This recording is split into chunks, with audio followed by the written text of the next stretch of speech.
একসাথে থাকার জন্য রানী আর রিশু অতীতে অনেক ক্রাইম করেছে। পুলিশ তাদের বিরুদ্ধে কোনো প্রমাণ খুঁজে না পেলেও তাদের পিছন কিন্তু এখনো ছাড়েনি। নিজেদের বাঁচানোর জন্য কোন পথ বাঁচবে তারা, তাদের ভালোবাসার জন্য আর কতজনকে বলে দিতে হবে, সেই গল্পই জানবো আমরা আজকের মুভি এক্সপ্লেনেশনে। আর সেটা শুরু করার আগে তোমরা কিন্তু সবাই সাবস্ক্রাইব করে দিতে একদম ভুলো না। এই মুভির প্রথম পার্ট অর্থাৎ হাসিনা দিলরুবার গল্পটা আমরা ছোট করে রিক্যাপ করে নেব, কারণ পার্ট 2 এর গল্পটা কিন্তু পার্ট 1 এর সাথে জড়িত। রানী এবং রিশুর অ্যারেঞ্জ ম্যারেজ হয় এবং তারা দুজনকে পছন্দ করেই বিয়ে করে। তাদের আশা ছিল তারা দুজনে সুখে সংসার করবে, কিন্তু নানা কারণে তাদের মধ্যে দূরত্ব বাড়তে থাকে। এবার একদিন রানী হঠাৎ রিশুকে তার একটি মহিলা কলিগের সাথে দেখে ফেলে এবং তার মনে সন্দেহ শুরু হয়। অপরদিকে রিশুর এক দূর সম্পর্কের কাজিন তাদের বাড়িতে আসতে থাকে। এবার রানী এবং রিশুর দূরত্বের সুযোগ নিয়ে সেই কাজিন অর্থাৎ নীল রানীর সাথে ঘনিষ্ঠ হয়। রানীও ভালোবাসার কাঙাল হয়েছিল, তাই সে দুর্বল হয়ে পড়ে। কিন্তু নীল কেবলই তার ফায়দা উঠাচ্ছিল। সে হঠাৎই একদিন কিছু না বলে তাদের বাড়ি থেকে চলে যায়। রানী বুঝতে পারে সে খুব বড় ভুল করে ফেলেছে এবং সে সব সত্যি কথা রিশুকে খুলে বলে। এবার রিশু খুবই চাপা স্বভাবের ছেলে ছিল, তাই সে তখনই কোনো কিছু রিয়্যাক্ট করে না। কিন্তু এরপর নানা ঘটনার মাধ্যমে সে রানীকে শাস্তি দিতে থাকে। তবে রানী সেই সব মুখ বুঝে মেনে নেয় এবং রিশুও তাকে আলটিমেটলি ক্ষমা করে দেয় এবং তাদের সম্পর্ক ভালো হয়ে যায়। কিন্তু তখনই তাদের জীবনে আবারও সেই নীল ফিরে আসে এবং রানীর কিছু ব্যক্তিগত ফটো দেখিয়ে তাদের ব্ল্যাকমেল করতে থাকে। এইরকম পরিস্থিতিতে রিশু এবং নীলের মধ্যে হাতাহাতি মারামারি শুরু হয়ে যায়, কিন্তু রিশু নীলের সাথে পেরে উঠছিল না। নীল তার গলা টিপে ধরেছিল। তখনই রানী রিশুকে বাঁচানোর জন্য তার কিনে আনা মাটনের পা দিয়ে নীলের মাথায় জোরে মারে। এবার সে শুধুমাত্র নীলকে আঘাতই করতে চেয়েছিল, কিন্তু সেন্সিটিভ জায়গায় সেই বাড়ি পড়ায় নীল মারা যায়। রানী বলে যে সে পুলিশে সারেন্ডার করে দেবে, কিন্তু রিশু তাতে রাজি হয় না। সে প্ল্যান বানায় যাতে তারা দুজনেই বাঁচতে পারে। এবার তাদের প্ল্যান মতো রানী বাড়ি থেকে বেরিয়ে যায় এবং সেই মাটনের পিসটি কষায়ের থেকে কাটিয়ে নিয়ে আসে এবং কুকুরদের খাইয়ে দেয়। ফলে মার্ডার ওয়েপেনের কোনো চিহ্ন থাকলো না। এবার রিশু নিজের হাত কেটে ফেলে, যে হাতে সে রানীর নামে ট্যাটু করিয়েছিল, এবং নীলের হাতও কাটে। এবার বাড়িতে সেই গ্যাস লাইন লিক করিয়ে বিস্ফোরণ ঘটিয়ে দেয়। বাড়ির মধ্যে তখন কেবল নীলের বডি ছিল এবং তার বডির সাথে রিশুর কাটা হাতের টুকরোটা ছিল। এবার রিশু ততক্ষণে ঘর থেকে বেরিয়ে পিছনের দরজা দিয়ে গিয়ে যমুনা নদীতে ঝাঁপ দেয়। এবার পুলিশ যে বডি পায় তা সম্পূর্ণ পোড়া একটি দেহ ছিল এবং তার সাথে রিশুর কাটা হাতের টুকরো। ফলে প্রমাণিত হয় রিশু মারা গেছে এবং নীল নিখোঁজ। এবং এই পুরো সময় রানী তো মার্কেটে ছিল। পুলিশ যদিও রানীকে সন্দেহ করে এবং নানা রকমভাবে জিজ্ঞাসাবাদ করে, কিন্তু রানী মুখ খোলে না এবং পুলিশও কোনো কিছু প্রমাণ করতে না পেরে রানীকে ছেড়ে দিতে বাধ্য হয়। কিন্তু এই কেসের ইনভেস্টিগেটিং অফিসার যিনি ছিলেন কিশোরীজি, তার মনে কিন্তু সন্দেহ ছিলই। এবার একদিন তিনি ট্রেনে ট্রাভেল করার সময় দীনেশ পণ্ডিত বলে একজন ব্যক্তির, যিনি ক্রাইম নভেল লিখতেন, তার একটি বই পান এবং সেই বইয়ের ঘটনার সাথে রানী এবং রিশুর ঘটনা হুবহু মিলে যায়। কিশোরীজি বুঝতে পারেন যে রানীরা এই গল্প অনুযায়ী তাদের প্ল্যান কষেছে, কিন্তু প্রমাণ করার কোনো পন্থা তার কাছে ছিল না। আসলে আমরা জানতামই যে রানী দীনেশ পণ্ডিত বলে যে লেখকটি, তার বিশাল বড় ফ্যান এবং তার সমস্ত রহস্য গল্প ক্রাইম নভেল রানীর পড়া। তাই যখন এরকম একটা ঘটনা ঘটেছিল, তারা এইরকমই একটি গল্পের প্লট অনুযায়ী তাদের ঘটনাটি সাজিয়েছিল। পুলিশ রানীকে ছেড়ে দেওয়ার পর সে সেই জায়গা ছেড়ে চলে যায় এবং আমরা দেখতে পাই যে একদম শেষে তারা দুজন অর্থাৎ রানী এবং রিশু আলটিমেটলি আবার মিলিত হয় এবং এখানেই আমাদের সিনেমার ফার্স্ট পার্ট শেষ হয়। এবার সেকেন্ড পার্ট অর্থাৎ ফির আই হাসিন দিলরুবার গল্প আমরা শুরু করব। সেকেন্ড পার্টের প্রথম সিনে আমরা দেখি এক বৃষ্টির রাতে দৌড়তে দৌড়তে রানী পুলিশ স্টেশন যায় এবং বলে, দয়া করে আমাকে বাঁচান, আমার স্বামী আমাকে মেরে ফেলবে। এরপর আমরা 2 মাস আগের ঘটনা দেখি এবং সেটা আগ্রা শহরের ঘটনা। এখানে রানী একটি ভাড়া বাড়িতে থাকতো এবং সে একটি বিউটি পার্লারে কাজ করে, কারণ সে পার্লারের কাজ খুব ভালোভাবেই জানতো। এমন সময় রানীর বাড়িওয়ালিকে একজন ইনজেকশন দিতে আসে, তাদের এলাকারই একজন কম্পাউন্ডার অভিমন্যু। সে সেখানে আসে এবং রানীকে দেখে মোহিত হয়ে যায়। রানী ফোনে কথা বলতে বলতে তার ম্যানিকুইনের মাথা দুটি ভুল করে বাড়িতে ফেলেই চলে যায় এবং অভিমন্যু সেটা দেওয়ার জন্য তার পিছন পিছন ছোটে। এবার রানী তো রিক্সা করে বেরিয়ে যায়। কিন্তু অভিমন্যু পুরোটা রাস্তায় রিকশার পিছন পিছন ছুটে সেখানে পৌঁছায়। রানী তাকে দেখে অবাক হয়ে যায় যে এতটা রাস্তা আপনি ছুটে এলেন। এবার অভিমন্যুর সাথে কথা বলতে বলতে রানী তাকে বলে যে আপনি 5 মিনিট দাঁড়ান, আমি আসছি। এবং তার পার্লারে তখন একজন ক্লায়েন্ট এসে গেছিল, তাই রানী পার্লারে ঢুকে যায়। কিন্তু অভিমন্যু বৃষ্টির মধ্যেও তার জন্য অপেক্ষা করছিল। রানী হঠাৎ করে বাইরে দেখে যে এখনও তার জন্য অভিমন্যু দাঁড়িয়ে আছে এবং সে সঙ্গে সঙ্গে ছুটে বাইরে যায়। অভিমন্যু তাকে বলে যে আপনি কি আমার সাথে সিনেমা দেখতে যাবে? এবার রানী তখনই হঠাৎ কাউকে দেখতে পেয়ে অন্যমনস্ক হয়ে যায় এবং তখনই আমরা দেখতে পাই নীল ছাতা মাথায় দিয়ে রিশু সেখান থেকে যাচ্ছে। তারা দুজনেই আগ্রাতে নতুন জীবন শুরু করেছে, কিন্তু একসাথে নয়, আলাদা আলাদা। কারণ তারা জানতো পুলিশ এখনও রানীকে সন্দেহ করে। রানী পার্লারের কাজ করে এবং রিশু কোচিং সেন্টারে পড়ায়, ডেলিভারি ম্যানের কাজ করে, ইলেকট্রিশিয়ানের কাজ করে টাকা জমাচ্ছে, যাতে তারা দুজনে দেশ ছেড়ে চলে যেতে পারে এবং বিদেশে গিয়ে একসাথে থাকতে পারে। রিশু তাদের জমানো টাকা গুড্ডু ট্রাভেলসে জমা দিয়ে আসে এবং লোকটি জানায় যে 2 মাসের মধ্যে তাদের থাইল্যান্ড যাওয়ার বন্দোবস্ত হয়ে যাবে। আর যেমন রানীর একজন অ্যাডমায়ারার ছিল অভিমন্যু, তেমনি রিশু যে কোচিং সেন্টারে পড়াতো সেখানে পুনম নামের একটি খোঁড়া মেয়ে থাকতো এবং সেই মেয়েটি রিশুর ব্যাপারে আসল সত্যিটা তো জানতোই না। সে জানতো যে রিশুর বউ নেই, তাই পুনম নানাভাবে রিশুর সঙ্গ পাওয়ার চেষ্টা করত, যদিও রিশু তাকে অ্যাভয়েড করত। এবার আমরা দেখি যে একই লোকালিটিতে থাকলেও রিশু এবং রানী কিন্তু কখনো সামনাসামনি দেখা করতো না। দূর থেকে তারা একে অপরকে দেখে ফোনে কথা বলতো বা কিছুটা দূরত্ব রেখে ফোনে কথা চালাতো, যাতে কেউ কখনো সন্দেহ না করে যে তারা একে অপরকে চেনে। এবার এরকমভাবেই তারা একদিন দেখা করে এবং রানী তাকে বলে যে সেদিন রাতে তার বাড়ি থাকবে না, তাই যেন রিশু তার বাড়িতে আসে। কিন্তু রানী ভুলে গেছিল যে সেই দিনই সে অভিমন্যুর সাথে সিনেমা দেখতে যাবে বলেছিল। এবার অভিমন্যু রেডি হয়ে একগোছা গোলাপ হাতে নিয়ে হলে যায়, এমনকি ইভিনিং শোয়ের সমস্ত টিকিট কেটে নেয় যাতে হলে কেবল সে এবং রানী থাকে। কিন্তু রানী আসে না, সে বৃষ্টিতে ভিজে অপেক্ষা করতেই থাকে, কারণ রানী তো তখন রিশুর সাথে ব্যস্ত ছিল। এবার সে রানীর বাড়ি আসে এবং তখন তাকে দেখে রানীর মনে পড়ে যে সে ভুলে গেছিল।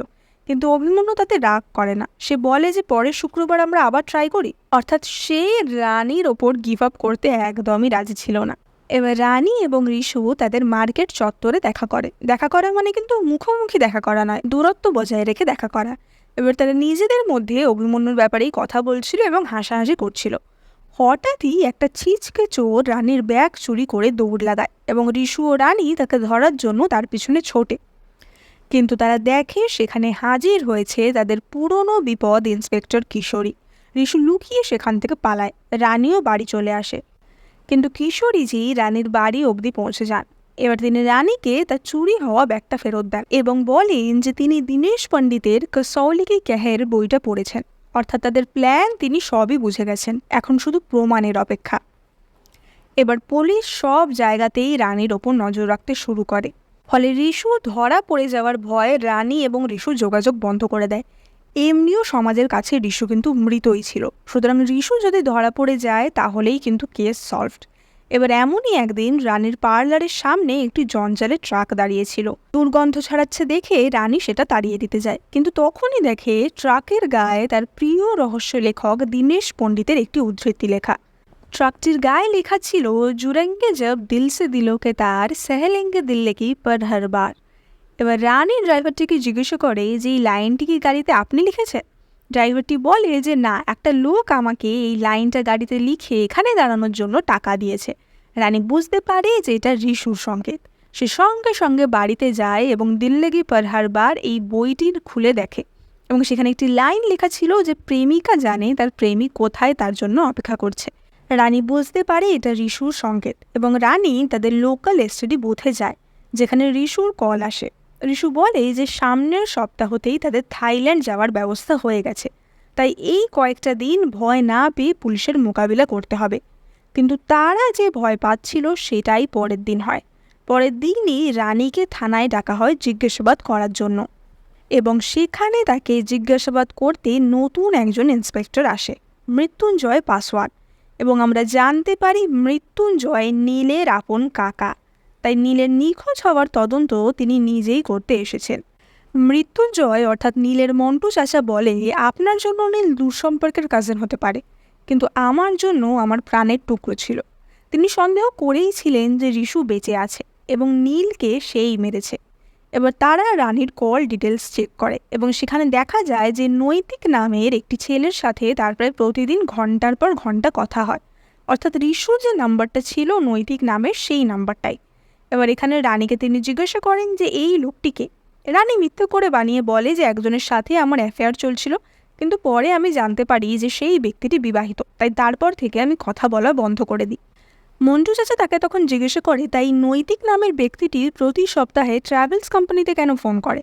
এবার তাতে রানী বলে যে আমি কি করে জানবো, হয়তো বেড়াতে যাওয়ার শক্ত কাছে। এবার মন্টু চাচা বলে যে অদ্ভুত ব্যাপার হচ্ছে এটা যে আপনি রিশু মারা যাবার এত বছর পরও বিয়ে করলেন না, আপনি নিজের বাড়ি ঘরের সাথেও সম্পর্ক রাখলেন না, মা বাবার বাড়ি ছেড়ে দিয়ে হঠাৎ করে আগ্রায় এসে থাকছেন কেন। এবার রানী তাতে উল্টে তার ওপর চার্জ করে এবং বলে যে কি একটা বিধবা মহিলার একা থাকাটাও কি এখন মানুষের সমস্যা হয়ে দাঁড়াবে, এই একা থাকার জন্যই কি আপনি আমাকে অ্যারেস্ট করবেন নাকি। মন্টু চাচা আর কিছু বলে না এবং তাকে সেই দিনের মতো ছেড়ে দেওয়া হয়। মন্টু কনস্টেবলকে বলে যে রানী যেখানে যেখানে যায় শুধুমাত্র সেইটুকু জায়গার আশেপাশের 2 কিলোমিটার এরিয়াতে ফোর্স লাগিয়ে খুঁজতে, এবং পুলিশ কড়াভাবে রিশুর খোঁজ শুরু করে দেয়। পুলিশ সেই ট্রাভেল কোম্পানির মালিককেও অ্যারেস্ট করে নেয় এবং খুঁজতে খুঁজতে রিশুর কোচিং সেন্টার অবধি পৌঁছে যায়। পুলিশ পুনামকে রিশুর ফটো দেখিয়ে জিজ্ঞাসা করে যে একে চেনো কিনা, কিন্তু পুনাম রিশুর ব্যাপারে পুলিশকে কিছু জানায় না। তার বদলে সে রিশুর থেকে এতদিন যেটা চাইছিল সেটাই চায়, অর্থাৎ সে রিশুর ঘনিষ্ঠ হতে চায়। এবার সেই দিন রাতে রিশু লুকিয়ে রানীর সাথে দেখা করতে আসে এবং তাকে সব কিছু খুলে বলে যে ট্রাভেল কোম্পানির লোকটা অ্যারেস্ট হয়ে গেছে, সুতরাং আমাদের সব টাকা জলে গেল, এবার আমরা পালাতেও পারবো না। ওদিকে পুনামও সব কিছু জেনে গেছে, ও চাইলে পুলিশকে এক্ষুনি ধরিয়ে দিতে পারে, আর মন্টু চাচা আমাদের ছাড়বে না, সব থেকে ভালো হয় যদি আমি সারেন্ডার করে দিই। কিন্তু রানী তাতে রাজি হয় না। এবার সেই সময়ই অভিমন্যু তাদের বাড়িতে আসে এবং তাকে দেখেই রানীর মাথায় একটা বুদ্ধি আসে। পরদিন সে অভিমন্যুর সাথে সিনেমা হলে দেখা করতে যায় এবং সোজাসুজি তাকে বলে তুমি আমাকে বিয়ে করবে। অভিমন্যু একটু অবাক হয়ে যায় যে একেবারে বিয়ে আর ভালোবাসা। রানী বলে যে আমার আর ভালোবাসার সাহস নেই, কিন্তু বলা যায় না, ভালোবাসা তো বিয়ের পরও হতে পারে। এবং অভিমন্যু রাজি হয়ে যায়, কারণ সে তো রানীকে ভালোবেসেই ফেলেছিল। এবার রানী এখানে ভেবেছিল যে তাকে সন্দেহ করা হচ্ছে কারণ সে এখনও মুভ অন করেনি, তার কোনো প্রেমিক নেই বা সে বিয়ে করেনি, একা থাকছে, তাহলে নিশ্চয়ই রিশু বেঁচে আছে, এই সন্দেহটাই মন্টু চাচা করছে। কিন্তু রানী যদি কাউকে না কাউকে বিয়ে করে নেয় তাহলে মন্টু চাচার মন থেকে এই সন্দেহটা দূর হবে এবং রিশুকে বাঁচানো যাবে। তারা দুজনেই খুব কষ্টের সাথে এই বিষয়টায় রাজি হয়, কারণ তাদের কাছে আর কোনো পথ ছিল না। এবার রানীর বিয়ের দিন উপস্থিত হয় এবং আমরা দেখি মন্টু চাচা এবং কিশোরীজিও বিয়েতে উপস্থিত হয়েছেন, কারণ তারা জানতেন যে যদি রিশু আশেপাশে থেকে থাকে বা রিশু যদি বেঁচে থাকে তাহলে সে এখানে আসবেই, এবং রানীর চোখও ভিড়ের মধ্যে তাকেই খুঁজছিল। এবার আমরা দেখি রিশু সেখানে আসে, কিন্তু সে ব্যান্ড পার্টির সদস্য হিসেবে সেখানে এসেছিল, তাই কেউ তাকে চিনতে পারেনি এবং মন্টু চাচা খেয়াল করার আগেই সে সেখান থেকে চলে যায়। এবার রানী আর অভিমন্যুর তো বিয়ে হয়, কিন্তু তাদের মধ্যে কোনো ফিজিক্যাল রিলেশন হয় না।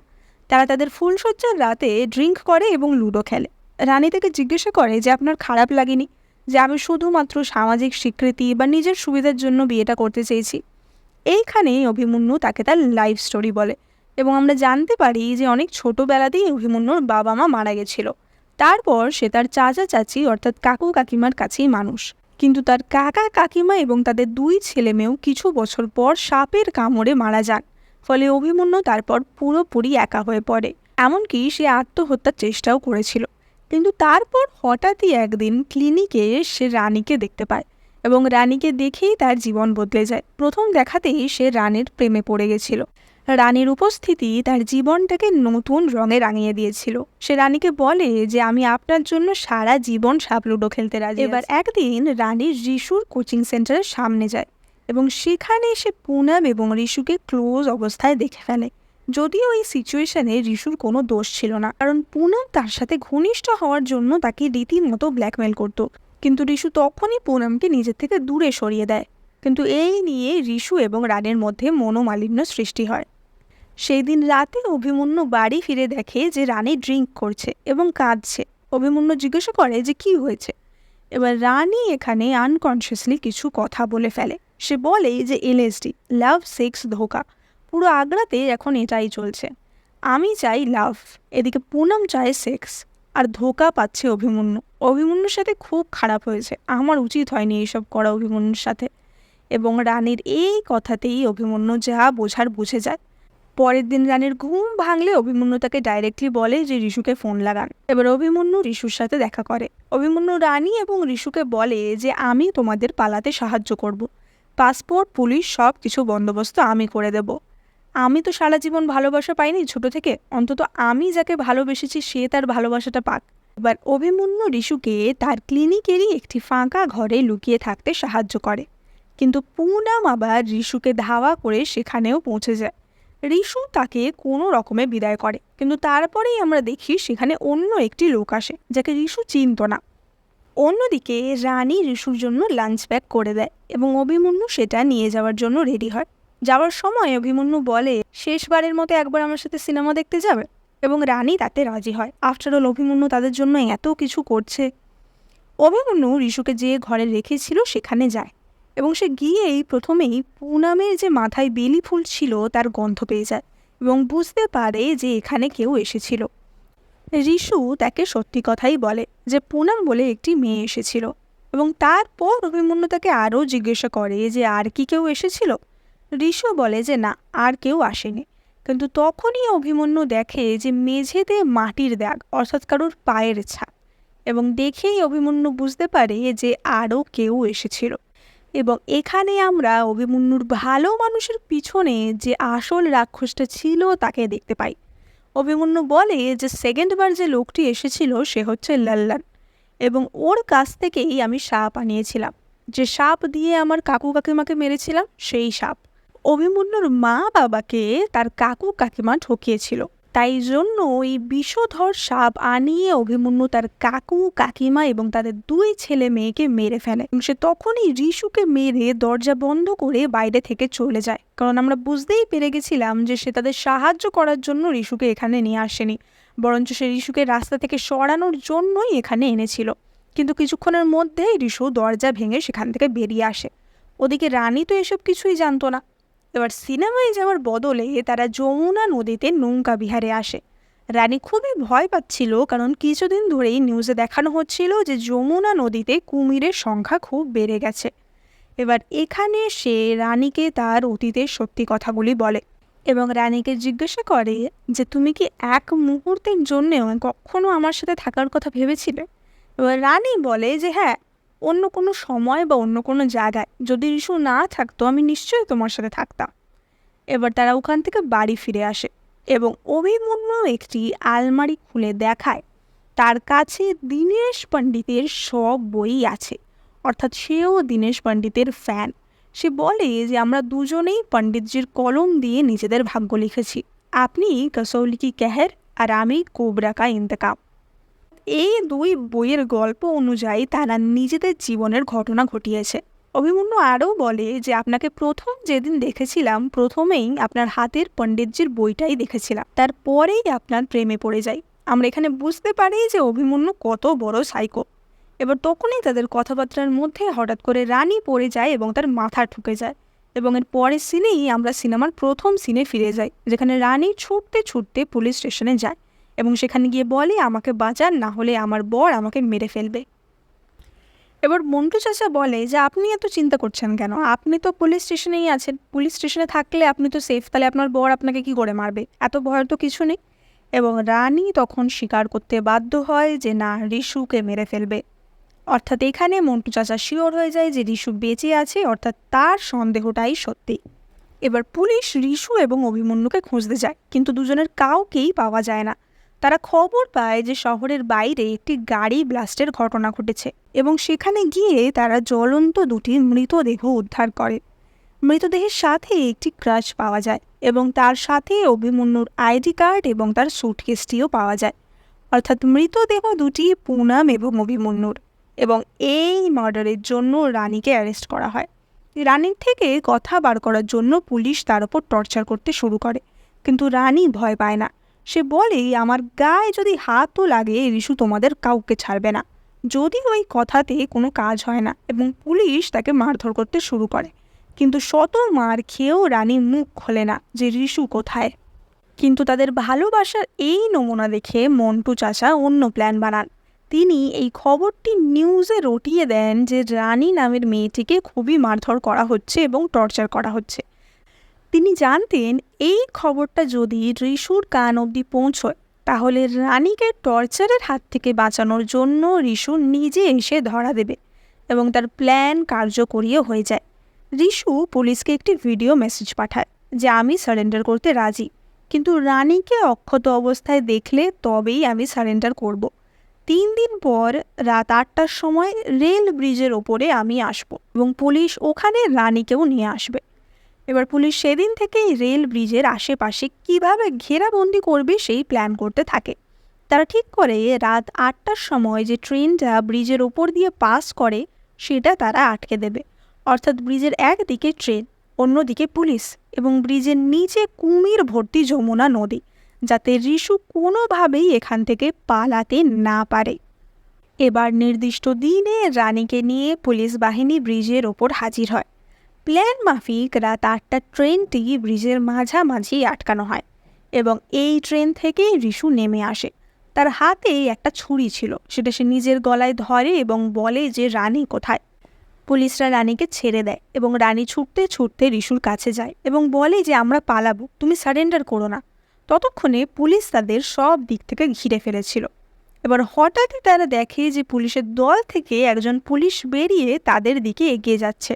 এরকম কোনো কিছুই পুলিশদের প্ল্যানে ছিল না। এবার আমরা দেখি সেটা অভিমন্যুর হাতেই একটা পিস্তল ছিল। সে বলে যে কোনো পুলিশ যদি এগোও তাহলে আমি কিন্তু রিশু আর রানীকে গুলি করে দেব। সে রানীকে বলে যে আপনার জন্য আমি সব কিছু করেছি, আপনাকে বাঁচানোর জন্য আমি সব কিছু করেছি এবং আপনাকে আমি বিয়েও করেছিলাম, তারপরেও আপনি পুলিশকে গিয়ে কেন বলে দিলেন যে আমার অতীতটা কী? এবং সে রানীর দিকে বন্দুক তাক করে, কিন্তু তখনই রিশু সেই বন্দুকটা ধাক্কা দিয়ে ফেলে দেয়। এবার তাদের মধ্যে হাতাহাতি শুরু হয় এবং তারা 3 জনই নদীতে পড়ে যায়। পুলিশ সার্চ অপারেশন শুরু করে, কিন্তু রিশুর নকল হাত ছাড়া কিছুই পাওয়া যায় না। পুলিশ সন্দেহ করে যে তারা নিশ্চয়ই কুমিরের পেটেই গেছে। কিন্তু মন্টু চাচা এত সহজে মেনে নেওয়ার পাত্র ছিলেন না। গত কয়েকদিনে রানী আর অভিমন্যু যেখানে যেখানে গিয়েছিল সব জায়গার সিসিটিভি ফুটেজ তিনি চেয়ে পাঠান এবং তিনি বুঝতে পারেন সেদিন আসলে কি হয়েছিল। এবার মন্টু চাচা একটি পুলিশ মিটিংয়ে সব কিছু এক্সপ্লেন করে বলেন। তিনি বলেন যে ক্লিনিকের সামনের সিসিটিভি ফুটেজে আমরা লল্লনকে ঢুকতে দেখেছিলাম। এবার লল্লন যেহেতু অভিমন্যুকে সাপ ধরে দিয়েছিল, সে জানতো অভিমন্যু আসলে তার কাকা কাকিমাকে খুন করেছে। সেই নিয়েই লল্লন অভিমন্যুকে অনেক দিন ধরে ব্ল্যাকমেল করছিল। দ্বিতীয় একজন এসেছিল, সে হচ্ছে পুনাম। এবার পুনামও কিন্তু জানতো যে রিশু একজন ফেরার আসামি, কারণ সে পুলিশের থেকে ফটো দেখেছিল। সুতরাং দ্বিতীয় ব্যক্তি হচ্ছে পুনাম এবং যে দুজনের বডি পাওয়া গেছে সেটা হচ্ছে লল্লন এবং পুনামের বডি। অভিমন্যু তাদের দুজনকে মেরে ফেলেছে এবং অভিমন্যু যেহেতু বায়োলজি স্টুডেন্ট ছিল, সে খুব ভালো করেই জানতো যে কিভাবে ব্লাস্ট করালে বডির কিছু অংশ পাওয়া যাবে না এবং সব কিছু ঠিকঠাকভাবে হবে। এবার সেই দিন রাত 8টার সময় অভিমন্যু এবং রানী বাড়ি ফিরে এসেছিল, কিন্তু তার 15 মিনিট পরই তাদের বাড়িতে আরও একজন ছুটতে ছুটতে আসে, সেটা হচ্ছে রিশু। তারপর 2 ঘন্টা পর 10টার সময় রানী বাড়ি থেকে বেরোয় এবং ছুটতে ছুটতে অবলা নারীর মতো পুলিশ স্টেশনে আসে যে আমাকে বাঁচান, আমার স্বামী আমাকে মেরে ফেলবে। তাহলে মাঝখানের ওই 2 ঘন্টা তারা 3 জনে মিলে কি খিচুড়ি পাকাচ্ছিল? মন্টু চাচা বলে যে ওই 3 জন যদি ধরা পড়তো তাহলে 3 জনেরই জেল হতো। অভিমন্যু জেল হতো তার কাকা কাকিমাকে মারার জন্য, রানী এবং ঋষভের জেল হতো নীলকে মারার জন্য। তাই তারা 3 জন মিলে এই সম্পূর্ণ প্ল্যানটা সাজিয়েছে যাতে পৃথিবীর কাছে দেখানো যায় যে তারা 3 জন জলে ডুবে মরে গেল। এবার এই এক্সপ্লেনেশন শুনে মন্টু চাচার বস বলেন তাহলে কি ওরা ইচ্ছা করে ঝাঁপ দিয়েছিল? কিন্তু নিচে তো কুমির ছিল, তাহলে ওরা বাঁচবে কি করে? তুমি আর এই কেস নিয়ে এত মাথা ঘামিও না, এমনিতেই ডিপার্টমেন্টের ওপর অনেক চাপ, এই কেস ক্লোজ করে দাও। এবার আমরা দেখতে পাই হিমাচল প্রদেশের একটি জায়গায় রানী এবং অভিমন্যু সংসার করেছে।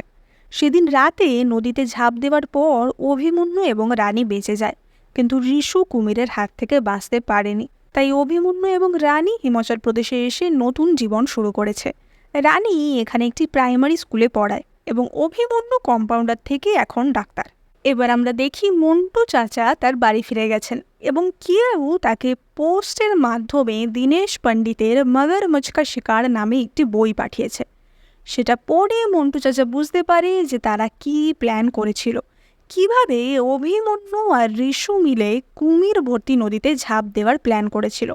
ঝাঁপ দেওয়ার 3 দিন আগে থেকেই অভিমন্যু আর ঋষু বন বিভাগের কর্মীর পোশাক পরে নদীতে মাংস ছড়াতো।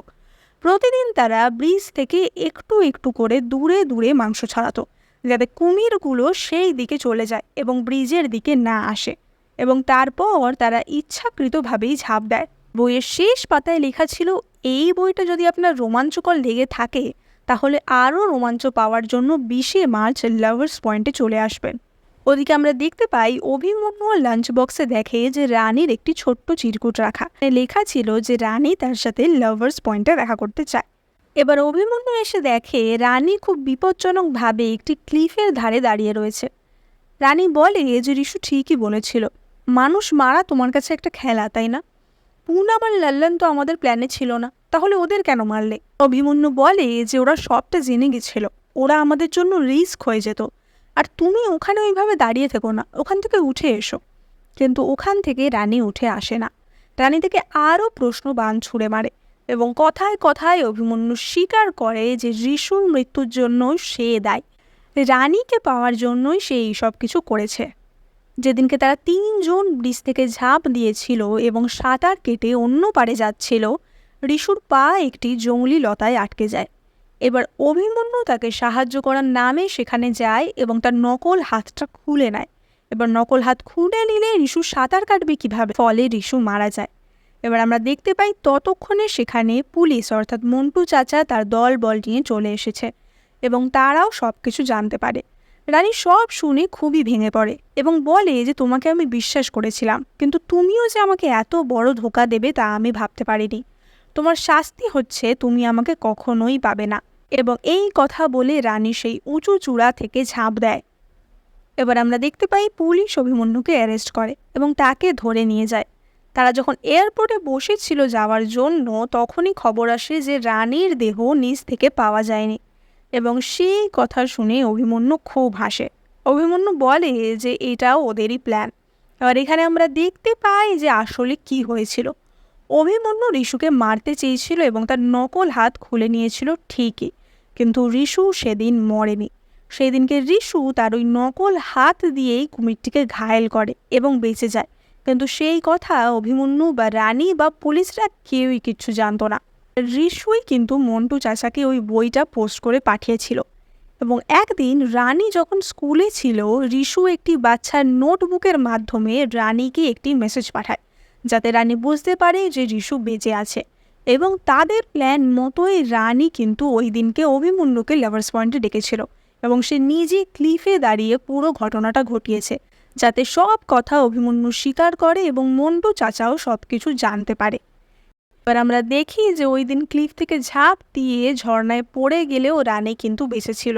সে সাঁতার কেটে উল্টো দিকে উঠে আসে। সেখান দিয়ে তখন কোনো একটা অনুষ্ঠানের প্রসেশন যাচ্ছিল এবং সেইখানেই ঋষু এবং রানীর আবার মিলন হয়, অর্থাৎ সারা পৃথিবীর কাছে তারা মৃত, সুতরাং তারা এবার নতুনভাবে তাদের জীবন শুরু করতে পারবে। এবার অভিমন্যু বলে যে আমি ওদের বলেছিলাম নিজেদের বাঁচাতে হলে দুনিয়ার কাছে মরতে হবে, কিন্তু ওরা সেটা আমার ওপরই প্রয়োগ করে দিয়ে চলে গেল। মন্টু চাচা বলে যে এটা তোর না, তোর বাবার কথা, দীনেশ পণ্ডিতের কথা এটা। তখনই হঠাৎ অভিমন্যু বলে যে কিন্তু আপনি কি করে জানলেন যে দীনেশ পণ্ডিত আমার বাবা? এবং এইটা গল্পের শেষ টুইস্ট, অর্থাৎ একদম লাস্টে এসে আমরা জানতে পারি যে যেই লেখকের কাহিনী থেকে এত কিছু ঘটছে, যে লেখকের কাহিনীর উপর নির্ভর করে এত ক্রাইম হচ্ছে, সেই দীনেশ পণ্ডিত আসলে কিন্তু অভিমন্যুরই বাবা ছিলেন। এবং আমাদের গল্প এখানেই শেষ হয়। আরও একবার ঋষু এবং রানীর ভালোবাসার জয় হয়। তাদের একসাথে থাকার ইচ্ছা তাদের পথের সমস্ত রকম বাধা বিপত্তিকে দূর করে দেয়। এই সিনেমার একটার পর একটা টুইস্ট তোমাকে কিন্তু বোর হতে দেবে না। তাই তোমাদের কেমন লাগলো সেটা কিন্তু কমেন্ট করে জানাতে একদম ভুলবে না। আর মুভি এক্সপ্লেন বাংলাতে আমি কিন্তু নানা রকমের নতুন নতুন সিনেমা আর ওয়েব সিরিজ তোমাদের জন্য নিয়ে আসি। তাই তোমরা কিন্তু লাইক, শেয়ার, কমেন্ট, সাবস্ক্রাইব করে আমার পাশে থেকো। সাবস্ক্রাইব করলে আমার খুব ভালো লাগবে।